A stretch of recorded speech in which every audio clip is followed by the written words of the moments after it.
কলকাতায় শিয়ালদা স্টেশনের রাস্তার পাশে যে বিরিয়ানিগুলো হয় ঠিক সেরকম খেতে লাগছে। তো গাইস দেখতেই পাচ্ছ তোমরা, আমেরিকান দাদার বিরিয়ানি নিয়ে চলে এসেছি আমরা। এই যে পড়ানোর ঘরে এসেছি, প্লেটের গাইস খুব অভাব, তো প্লেটটা আনতে ভুলে গেছি, তাই আমরা এই যে ছোট প্রসাদ দেওয়ার প্লেটে আজকে ঢালবো।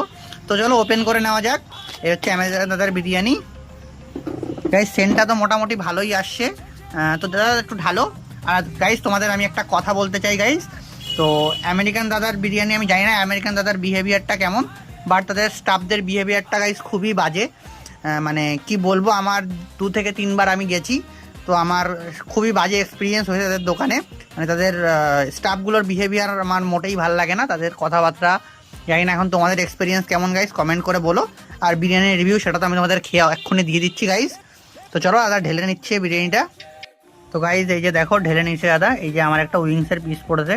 তো সাইজটা তোমরা দেখতেই পাচ্ছ, খুব বেশি বড় না, বাচ্চাদের সাইজটা এর বেশি বড় হয়।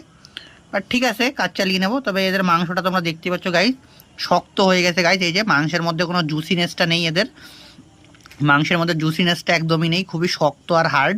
তোমরা দেখতেই পাচ্ছ আমেরিকান বিরিয়ানির আগের মতো নেই। আমার এক্সপেকটেশন তার উপর খুব গাইজ, মাত্রা একটু তেল আপনারা আমার হাতেই দেখতে পাচ্ছ, দেখো কীরকম পরিমাণে তেল দিয়েছে।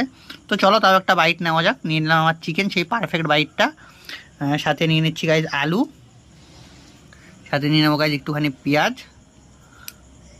নিয়ে গাইজ সেই পারফেক্ট বাইট। চলো চলো নেওয়া যাক।